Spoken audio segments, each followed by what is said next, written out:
ጤና ይስጥልኝ አድማጭ ተመልካቾች እንደምን አረፈዳችሁ። የህዳር 15 የሰዓቱን አበይትና ሰበር ዜናዎች ይዘን ቀርበናል።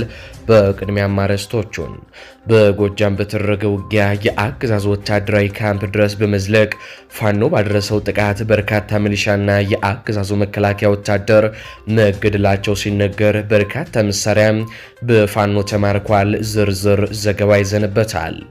በወሎ ፋኖ የኮማንዶ ጦር ማስመረቁ ሲነገር ወደ አዲስ አበባ ለሚደረገው ጉዞ ወሳኝ ሚና የሚጫወት የኮማንዶ ጦር ነው ተብሏል። በቪዲዮ እንመለከተዋለን። አፋባሃና አፋሃድ አስቸኳይ መግለጫ አውጥተዋል። ለዓለም አቀፍ ማህበረሰቡና ለመላው ኢትዮጵያዊም ጥሪ ቀርቧል።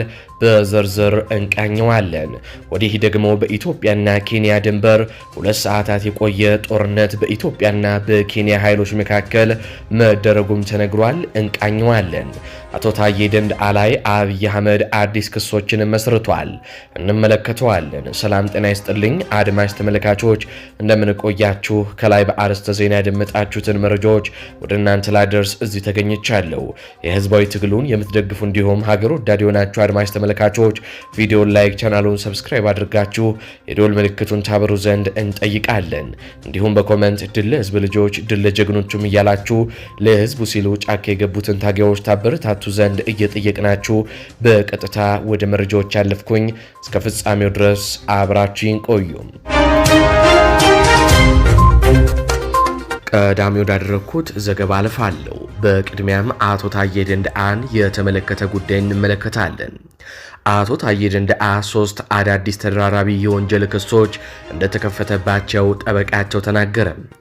ዛሬ በዋለው የፌዴራል ከፍተኛ ፍርድ ቤት ልደታ ምድብ አንደኛ የህገ መንግስት እንዲሁም በህገ መንግስት ላይ የሚፈጽሙ ወንጀሎች ችሎት የቀድሞ ምክትል የሰላም ሚኒስትር ታዬ ደንደዓ 3 አዳዲስ ተደራራቢ ክሶች በአቃቢ ህግ እንደተከፈተባቸው ጠበቃቸው አበራ ንጉሱም ተናግረዋል። አንደኛው መንግስትን በኃይል ለመጣል በሚደረግ ዝግጅት ላይ ጫካ ካሉ ኃይሎች ጋር ተመጋጋቢ የሆኑ ፕሮፓጋንዳዎችን ፈጽመዋል፣ ፕሮፓጋንዳ ድጋፍ አድርጓል የሚል ሲሆን ይህን ድጋፍ ያደረጉት ደግሞ ሆርን ኮንቨርሴሽን በሚባል የዩቲዩብ ቻናል ላይ ቀርበው በሰጡት በ3 ተከታታይ ክፍሎች በተሰራጨ ዝግጅት ላይ ነው ተብሏል። ሁለተኛው ክስ ደግሞ በተመሳሳይ በተጠቀሰው የዩቲዩብ ቻናል ላይ መከላከያ ሰራዊቱ በተለይም ስለ ሰሜን እዝ ጥቃትና ተያያዥ ጉዳዮች በተመለከተ ጠቅላይ ሚኒስትሩ አሉኝ ብለው የተናገሩት በመከላከያ ላይ የተነዛ ሐሰተኛ መረጃ ነው በሚል ሲሆን ሶስተኛው ክስም በዚሁ ቻናል በሰጡት አስተያየት ላይ የተመሰረተ ነው ተብሏል። ታዬ ብልጽግና የአንድ ሰው ስልጣን ለማቆየት የተደራጀ ፓርቲ ነው። ፓርቲው በአመዛኙ የማፊያ ባህሪ ያለው ነው። መንግስት እንዲመሰረት አስተዋጽኦ ያደረጉ እንጂ የህዝብ ፍላጎት ለማስፈጸም የተደራጀ ፓርቲ አይደለም በማለት በሀገሪቱ ህገ መንግስት መሰረት የተመረጠውን መንግስት ስም ማግደፍ በሚልም ተከሰዋል። በእነዚህ ተደራራቢ ክሶች ላይ መቃወሚያ ላይ ለመቅረብና ውሳኔ ለመስጠት ለህዳር 23 ቀን 2018 ዓ.ም ቀጠሮ መሰጠቱንም ተነግሯል። የቀድሞ ምክትል የሰላም ሚኒስትርና የኦሮሚያ ክልል ምክር ቤት አባል ታዬ ደንደዓ በአቃቢ ህግ ከቀረበባቸው 3 ክሶች ፍርድ ቤቱ በሁለቱ በነጻ ሲያሰናብታቸው በአንዱ ግን ጥፋተኛ የተባሉት ባለፈው ህዳር ነበር። የፌዴራል ከፍተኛ ፍርድ ቤት ልደታ ምድብ አንደኛ የህገ መንግስትና በህገ መንግስት ላይ የሚፈጸሙ ወንጀሎች ችሎት ከቀረቡለት 3 ክሶች የጦር መሳሪያ ህግን በመተላለፍ በቀረበባቸው ክስ ጥፋተኛ ሆነው እንዳገኛቸው ወስኖ ነበር።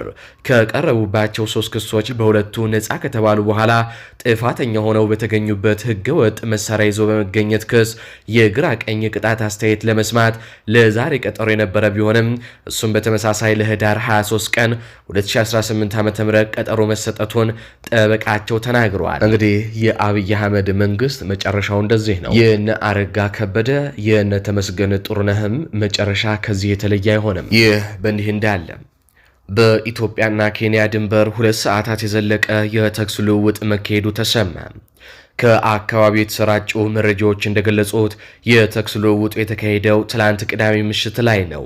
በኢትዮጵያ ውስጥ የሚገኙ የዳንሳች ጎሳ አባላት ታጣቂዎች ወደ ኬንያ ድንበር 1 ኪሎ ሜትር ዘልቀው በመግባት የተኩስ ርምታ መክፈታቸውን ዘገባዎች አስታውቀዋል። በሞያሌ ከተማ ውስጥ የተፈጠረውን ይህንን ክስተት ተከትሎ የኬንያ ሞያሌ ፖሊስ ከድንበሩ ጠባቂ አባላትና ከአካባቢው የጸጥታ አባላት ጋር በመሆን ምላሽ መስጠታቸውን ዘገባዎቹም አስታውቀዋል።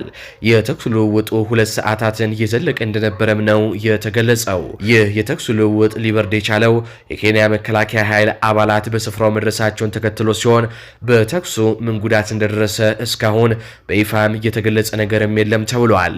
ይሁንና የኬንያ ጋዜጦች ከኬንያ የጸጥታ አካላት የተጎዳ ሰው እንደሌለ ገልጸው ከኢትዮጵያውያኑ ታጣቂዎች የመቁሰል አደጋ የደረሰባቸው እንዳሉም አስታውቀዋል። እንደ ዘገባዎቹ ከሆነ የትላንቱ ተኩስ ሊከፈት የቻለው ቀደም ሲል በኢትዮጵያውያኑ ጎሳዎች ላይ አንድ ሰው መገደሉን ተከትሎ በተሰጠ የብቀላ እርምጃ ነው። በአካባቢው ለጊዜው ሁኔታውን ለማረጋጋት የተቻለ ቢሆንም ውጥረቱ ግን አሁንም እንደሰፈነ መሆኑን ዘገባዎቹ አስረድተዋል። በቦታው የመከላከያ ሰራዊት ተብየው አንዳችም እንደሌለና ሙሉ ለሙሉ በቦታ የነበረው መከላከያ ሰራዊት አሁን በዚህ ሰዓት አማራ ክልል እንደገባና አማራ ክልል እየተዋጋ መሆኑን ነው የመረጃ ምንጮች እየገለጹት። ድንበር እንዲጠብቅ የተቋቋመው የመከላከያ ሰራዊት አማራ ክልል ገብቶ ሴቶችን እየደፈረ ንጹሐንን እየገደለም ነው። አሁን በቀጥታ ከአማራ ክልል ወደ ተገኙ ሰበር የጦር ግንባር መረጃዎች እንዲሁም አበይት ጉዳዮችና በርካታ መግለጫዎች ተሰጥተዋል። ወደ እነሱ አልፋለሁ። በቅድሚያም የጦር ግንባር መረጃ 2 የአገዛዝ ወንበር አስጠባቂ ኮሎኔሎች እየተጎማለሉ ባሉበት የሊበን ከተማ አስደማሚ ኦፕሬሽን ተሰራ። የሰሜን አቸፈር ወረዳ ከሆነችው ሊበን ከተማ ላይ መሽጎ ያለው ጡት ቆራጩ የብርሃኑ ጁላ ሰራዊትና አጥባይ ለብሰ ሚሊሻ ላይ ከባድ ምት ደርሶባቸዋል። ሌሊት ላይ ፋኖን ለማፈን ያሰበው ጡት ቆራጩ ሰራዊት ከሊበን ጉግ እንዲሁም ከሊበን ቆንገገሬና ከሊበን ወደ ሳንካራ ሲወጣ ከብልጽግና ኮሎኔል የጦር ቅድ አውጪዎች የበለጡት የቢትወደድ አያሌው መኮንን ብርጌድ የጦር ጠበብቶች ስስ ብልት በመለየት ሊበን ከተማ ላይ ሰርጎ ገብቶ በማደር የብልጽግናን ኃይል እቅዱን ሳይፈጽም ታቀዶበት እምሽክ ተደርጓል። በዚህ ውጊያ በርካታ የአገዛዙ ወታደሮችም ተማርከዋል ነው የተባለው። ከአገዛዙ ወታደሮች በተጨማሪም የክላሽ ተተኳሽ ክላሽና በርካታ የከባድ መሳሪያ ቅንቡላዎችም ተማርከዋል ነው የተባለው። የተገደሉ የሚሊሻ አባላቶች ስፍር ቁጥር የላቸውም ሲባል ከመከላከያ ሰራዊት ደግሞ 10 የመከላከያ ሰራዊት አባላት እስከ ወዲያኛው ተሸኝተዋል። ሆስፒታሎች በቁስለኞችም ተጥለቅልቀዋል ነው የተባለው። በዚህ የተበሳጨ አገዛዙ ሰራዊትም የማህበረሰቡ ንብረትን ሲያወድም የአይን ማኞች ተመልክተውታል። መስመር ላይ ያሉ ከ20 በላይ ወጣቶችን አፍሷልም ነው የተባለው። እናም ይህ አገዛዝ ሰራዊቱ ወታደሩ በፋኖ ሲያልቅበት ወጣቱን በግዴታ እያፈሰ ለመታገል ስለፈለገ ሁሉም ወጣት ጥንቃቄ እንዲያደርግ ከወዲሁም እናሳስባለን። የአማራ ፋኖ ብሔራዊ ኃይል አፋብሃ በዛሬው ዕለት ህዳር 15 ቀን 2018 ዓ.ም በእንግሊዝኛና በአማርኛ ቋንቋዎች መግለጫ አውጥቷል። መግለጫውን እንደሚከተለው አነበዋለሁ። የብልጽግና አገዛዝ አስገድዶ መድፈርን እንደ ጦር ስልት እየተጠቀመው ነው። ከአማራ ፋኖ ብሔራዊ ኃይል የተሰጠ መግለጫ። የአማራ ህዝብ ላይ የተጀመረው ይፋዊ የዘር ማጥፋት ጦርነት ከተጀመረ 3 ዓመታትን ሊደፍን ተቃርበዋል። የብልጽግና አገዛዝ ዓለም አቀፍ የጦር ህግጋትን በመጣስ በተለይም ተፋላሚ ኃይሎች ሲቪሊያንን ከጥቃት የመጠበቅ ግዴታቸውን እንዲወጡ የሚያስገድደውን መሰረታዊ ህግ በመቃረንና ሁሉንም የጥፋት ስልቶችን በመተግበር በአማራ ህዝብ ላይ ሁለንተናዊ የጦር ስልቶችን በመተግበር ላይ ይገኛል። ይህ ሁሉን አቀፍ የጥፋት ስልት ንጹሐንን በመግደል በማህበራዊ እንቅስቃሴ ላይ ያለውን ያልታጠቀ ህዝብ በጅምላ ጨራሽ መሳሪያዎች በመጨፍጨፍ የሰላማዊ ነዋሪዎችን ንብረትና ገንዘብ መዝረፍ፣ እናቶችንና ህፃናትን በጅምላና በተናጥል አስገድዶ መድፈር፣ የሚደፈሩ ሴቶችን ገላ መቆራረጥ፣ ባለትዳር ሴቶችን በመድፈር ማህበራዊና ስነልቦናዊ ቀውስን መፍጠርና ሌሎች የሽብር ተግባሮችን ያካትታል። አገዛዙ እነዚህንና መሰል ድርጊቶችን መፈጸም ህዝቡን የማጥቂያ ስልት አድርጎ ከመሆኑም ጋር ተያይዞም ያሰማራው አረመናዊ ሰራዊት በገባባቸው ቦታዎች ሁሉ እነዚህን ዘግናኝ የጦር ወንጀሎችን መፈጸም መለያ ባህሪው ወደ መሆንም ተሸጋግረዋል። የአብይ አህመድ አረመኔ ቡድን ስልጣን በያዘ ማግስት በራሱ ህዝብ ላይ በጀመረው የጦርነት ፕሮጀክት የሺዎችን መደፈር፣ የንጹሐንን በጅምላ መገደልና መዘረፍን የተመለከተው ዓለም አቀፍ ማህበረሰብና መላው ኢትዮጵያዊ በጊዜው ተመጣጣኝ እርምጃና ምላሽ ባለመውሰዱ ምክንያት በአማራ ህዝብ ላይ በጀመረው ጦርነት የህዝብን የማጥቃት ዘዴ በአይነትም በብዛትም በሽፋንም እጅጉኑ ተጠናክሮ ቀጥሏል። ግብር ከፍሎ የሚያስተዳድረው ሰራዊት እናቶችና ታዳጊዎችን በጅምላ የሚደፈርበት ከኢትዮጵያ ሕዝብ በስተቀር በዓለም ላይ ፈጽሞ የለም። ይህ የዘመናችን እንቆቅልሽ ነው። ከሰሞኑ ዓለም አቀፍ ተደራሽነት ያለው ቢቢሲ ይህንን ጉዳይ ውቅያኖስን በጭልፋ እንዲሉ ጥቂት ማሳያዎችን ዋቢ በማድረግ ከወጣው የምርመራ ሪፖርት በስተቀር አገዛዙ በአማራ ሕዝብ ላይ የሚፈጽመውን የጦር ወንጀሎች ዛሬም የዓለም ጆሮም እንደተነፈጉ ቀጥለዋል። የአማራ ፋኖ ብሔራዊ ኃይል ባደረገው የዳሰሳ ጥናት መሰረት ያለማቋረጥ በቀጠሉ ጦርነት በአማራ ክልል የሰፈረው የብልጽግና ሰራዊት ከ100 ሺህ በላይ የሚልቁ እናቶችንና ታዳጊዎችን በጅምላና በተናጠል መድፈሩን አረጋግጠናል። ለክብሩ ቀናይ የሆነው የአማራ ሕዝብ ላይ የስነ ልቦና ችግር ለመፍጠርና ለማዋረድ በሚል ስሌት በዚህ የመድፈር ወንጀል በተለየ ሁኔታ ባለትዳር እናቶችን፣ ካህናትና ቄሶችን ጨምሮ የሃይማኖት አባቶች ሚስቶችን፣ ታዳጊ ተማሪዎችን ሰለባ ከመሆናቸው በተጨማሪም እናቶችን ከባለቤቶቻቸውና ከልጆቻቸው ፊት፣ ታዳጊ ሴቶችን ከቤተሰቦቻቸው ፊት፣ መምህራንን ከጓደኞቻቸውና ከተማሪዎቻቸው ፊት በመድፈር የአገዛዙ ሰራዊት የአረመኔነቱን ጥግ አሳይቷል። የምስራቅ አፍሪካ ቀጠና የቀውስ ጠማቂ የሆነው አብይ አህመድ ያሰማራው ሰራዊት የማህበረሰቡን ቅስም በመስበር የገጠመውን ህልውናውን የመታደግ የመከላከል ጦርነት የመመከት ስነልቦናውን ለመጠበቅ አስበው በፈጸማቸው የአስገድዶ መድፈር ወንጀሎች ከፍተኛ የሆነ ማህበራዊ ቀውስን ፈጥሯል። በርካቶችን አስረግዟል። አባት አልባ ልጆችንም እንዲበራከቱ አድርጓል። በመሰረቱ እነኚህ ወንጀሎች አብይ አህመድ በፓርላማና በሌሎች መድረኮች ባደረጋቸው ንግግሮች የሰራዊቱ ጀነራሎች በተለያየ ጊዜ ባቀረቧቸው መልእክቶች ይሁንታ የተቸራቸው ጭምር ናቸው። በቅርብ ጊዜያትም የብልጽግና መዋቅር አካለ መጠን ያልደረሱ ታዳጊዎችንና የአእምሮ ህሙማንን ለውትድርና የመመልመልና ህገወጥ የሰዎችን ዝውውር ተግባር ላይ መሳተፉን የአሜሪካ መንግስት ባወጣው መግለጫም አረጋግጧል። የሰራዊቱ መኮንኖች ነጋዴዎችን በማገት እንዲሁም በማጎሪያ ካምፖች በማሰር ከፍተኛ ገንዘብና ንብረት እየተቀበሉ አጋጣሚውን የግል ኪሳቸውን ለመሙላት እየተጠቀሙበትም ይገኛሉ። ዓለም አቀፍ ማህበረሰቡ መላው ኢትዮጵያዊና የአማራ ህዝብ ይህንን የብልጽግና አረመናዊ ተግባር ታግሎ የማያስቆመው ከሆነ የበለጠ አጠናክሮ ሊቀጥልበት እንደሚችል ግልጽ ነው። ስለሆነም የአማራ ፋኖ ብሔራዊ ኃይል ቀጥሎም የተዘረዘሩትን ጥሪዎች ያቀርባል። አንደኛ፣ ለዓለም አቀፍ ማህበረሰቡና ለዓለም አቀፍ ግብረሰናይና የሰብአዊ መብት ጥበቃ ተቋማት ኢትዮጵያ የፈረመችው የሰብአዊ መብት ሰነዶች፣ የተዋዋለቻቸው የሁለትዮሽ ስምምነቶችና ሌሎች አስገዳጅ የቃል ኪዳን ሰነዶች በመንግስትነት ስም የተቀመጡ ቡድኖች የሰብአዊ መብቶችን እንዳይጠሱና እንዲያስጠብቁ ይደነግጋሉ። በመሆኑም የአብይ አህመድ አገዛዝ የቀጠናው የሰብአዊ ቀውስ አባት በመሆኑ ከሚፈጽመው ትርምስ በተጨማሪም በአማራ ህዝብ ላይ በይፋ በከፈተው ጦርነት ለፈጸማቸው የጦር ወንጀሎችና ሌሎች የሰብአዊ መብቶች የመጣስ ጥፋቶች ተመጣጣኝ እርምጃ እንዲወሰድበት የብልጽግና መዋቅርና ባለስልጣናቱ ላይ ማዕቀብን ጨምሮ ሌሎች እርምጃዎች እንዲወሰዱና ለአገዛዙ የሚደረጉ ማናቸውም የዲፕሎማሲና ወታደራዊ ድጋፎች እንዲቆሙ በማድረግ ለሰብአዊ መብት መከበር የበኩላችሁን ድርሻ እንድትወጡም እንጠይቃለን። ሁለተኛ፣ በሀገር ውስጥና በውጭ ሀገር ለምትሰሩ ኢትዮጵያውያን የሰብአዊ መብት ተቆርቋሪዎችና ተቋማት የንጹሐን ግድያ፣ አስገድዶ መድፈርና ዘርፊያን እንደ ጦር ስልት እየተጠቀመ ያለው የብልጽግና አረመኔያዊ አገዛዝ ከድርጊቱ ይታቀብ ዘንድ የቆማችሁለትን ዓላማ ለማሳካት የምትጠቀሙትን ማንኛውም የትግል ስልት በመጠቀም ህዝባዊ ወገንተኝነትንና ሰብአዊ ርኅራኄያችሁን እንድታሳዩ እንጠይቃለን። ሶስተኛ፣ ለመላው የአማራ ህዝብ ህልውናህን ለማስጠበቅ በየጦር ግንባሩ ጠላትን ከሚፋለመው የፋኖ ሰራዊት ውጭ ያለው የማህበረሰብ ክፍል በአደረጃጀቱ የሚያደርገው ተጋድሎ የብልጽግናን አረመናዊ ተግባር ለማስቆም ትልቅ ፋይዳ ያለው መሆኑ ይታወቃል። ስለሆነም ሰፊ የማህበረሰብ ክፍል በአገዛዙ እየደረሰ ያለውን ህዝባችንን የማጥፋትና የማዋረድ ተግባር ለማስቆምና ህልውናውን ለማስከበር በነቂስ በመነሳት የህልውና አደጋ የሆነውን የብልጽግናን አገዛዝ ለመቅበር የምናደርገውን ተጋድሎ አካል እንዲሆን ጥሪ እናቀርባለን። አራተኛ፣ ለዓለም አቀፍ ሚዲያ ተቋማት፣ ማህበራትና ዩኒቨርሲቲዎችና ሌሎችም በኢትዮጵያ የመንግስታት የጭቆና ታሪክ ውስጥ በልዩ ሁኔታ የሚጠቀሱ የሚንቀሳቀሰውን የአማራ ህዝብ ላይ የተከፈተው ሁለንተናዊ ጥቃት ትኩረት ማጣቱ አገዛዙ በድርጊቱ እንዲቀጥልበት ምክንያት ሆኗል። ይህ ጉዳይ በቂ ትግል እንዳይደረግበትና እንዲዳፈን የሆነውም በእናንተና መሰል ተቋማት ስንፍናና ቸልተኝነት ጭምር ነው።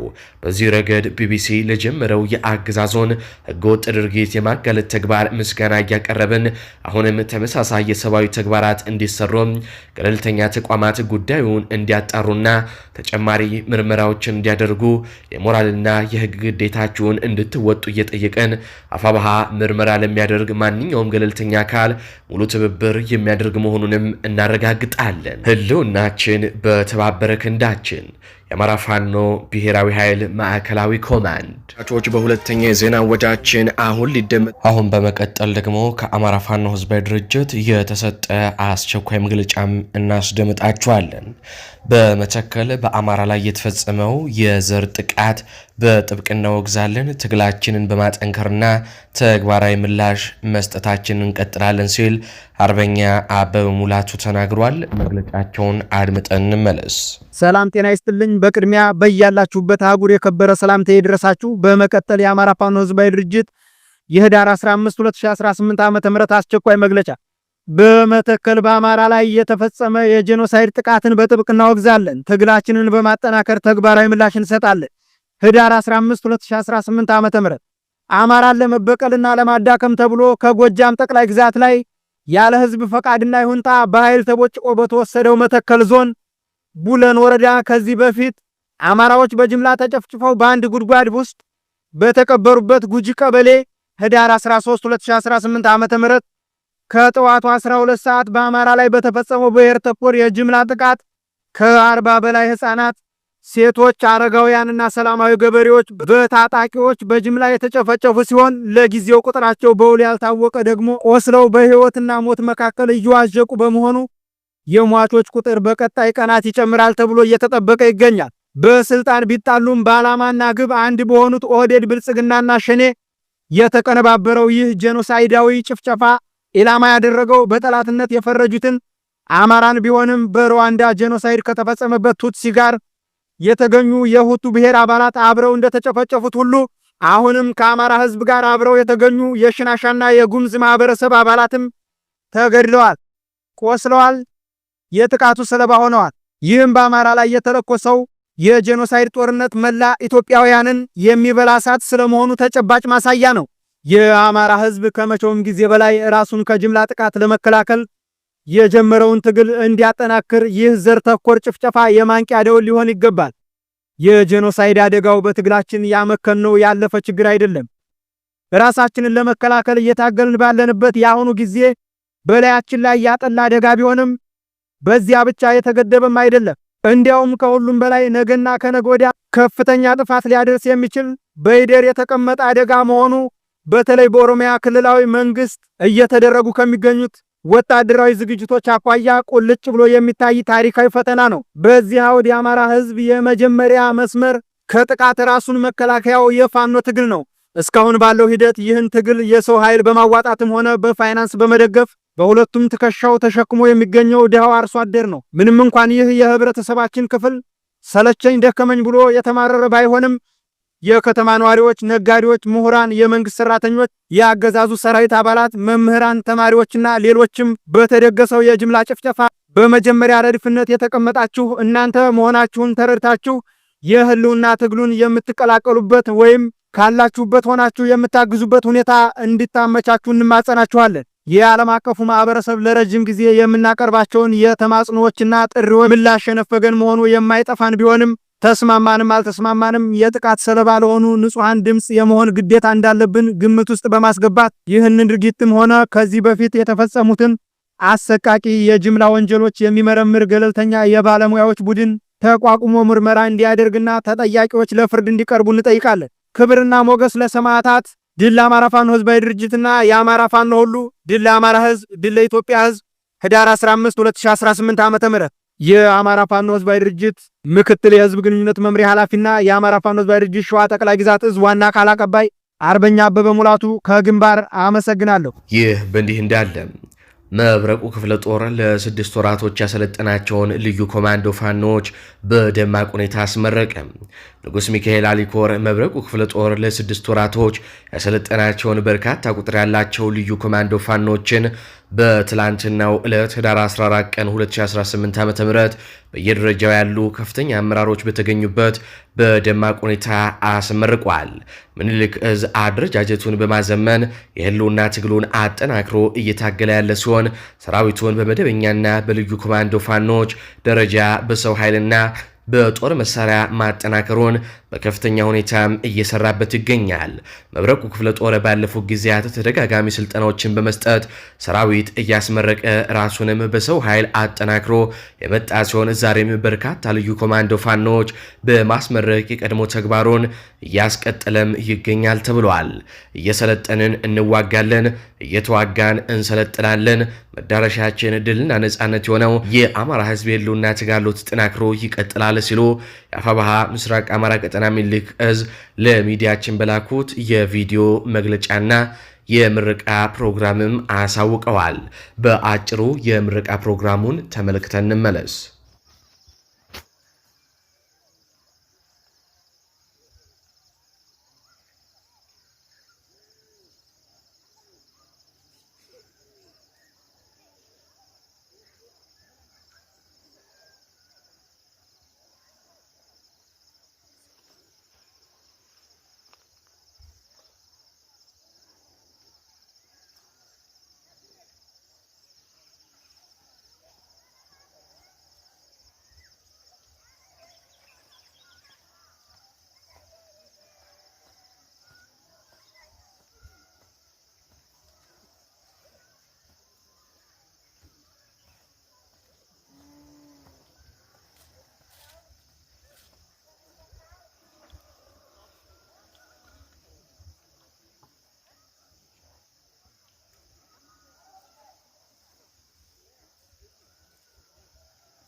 በሰንደቅ ዓላማ መሪነት ማለት